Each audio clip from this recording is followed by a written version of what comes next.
You are standing in a room full of people. Music is playing. Conversations are happening everywhere. Someone laughs.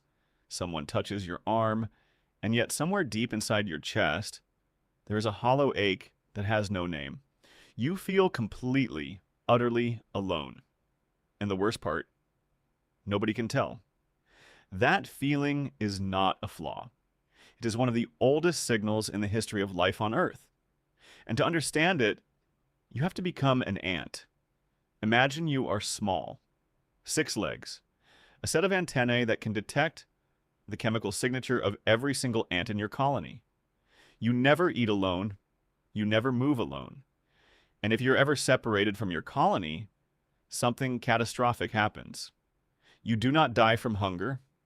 You do not die from predators. You die from the separation itself. Myrmecologist Deborah Gordon studied harvester ants for over 30 years and found something extraordinary. Ants do not follow orders. The colony functions through something called stigmergy. Each ant responds to signals from the others.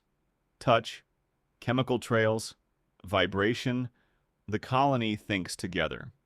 And when that connection breaks, the individual ant loses its entire behavioral repertoire.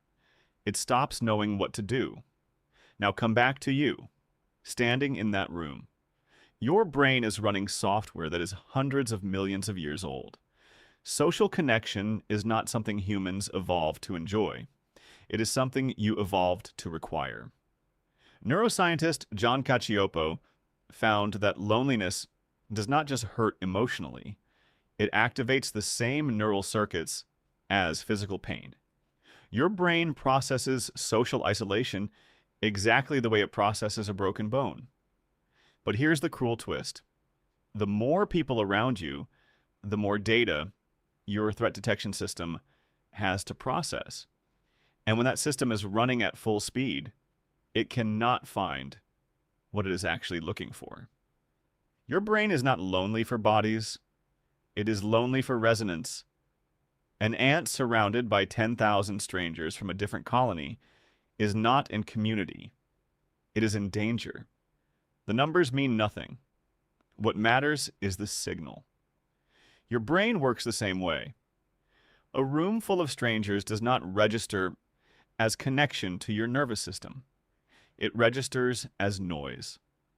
Evolutionary psychologist Robin Dunbar proposed that you can only maintain stable, meaningful bonds with about 150 people. Beyond that, the brain cannot track the relationships.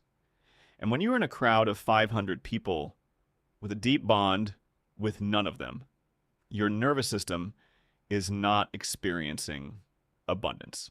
It is experiencing static. For most of human history, your ancestors lived in bands of 30 to 150 people, the same faces every day. Everyone knew your name, your grief, your hunger. Loneliness in that world would have meant being cast out of the group entirely. And being cast out meant death. So your brain evolved to treat loneliness as a fire alarm. It never learned to tell the difference between exile from your tribe and standing at a party where nobody has asked how you really are in months. The alarm sounds the same either way. The modern world took that small village and replaced it with a city of millions. A social media feed of 1,200 connections. Co-workers who smile at you every morning and know almost nothing real about you. The quantity of human contact has never been higher. The depth has never been lower. Cacioppo found one more thing. Loneliness is contagious. One isolated person in a social network sends ripples outward 3 degrees of separation. People pull back slightly. Others feel it. The signal spreads silently through every room. The ant does not perform connection. It follows the trail back to the source. Your equivalent of that trail is a 2-second moment of real eye contact. A conversation where someone says something true. A silence that does not need to be filled. A question that goes one layer deeper than "how are you?" Researcher Julianne Holt-Lundstad found that chronic loneliness carries the same mortality risk as smoking 15 cigarettes a day. Your body was never designed to sustain this state long term. Tonight, you may be standing in a room full of people, music playing, someone laughing nearby, and that hollow ache will return. Now you know what it is.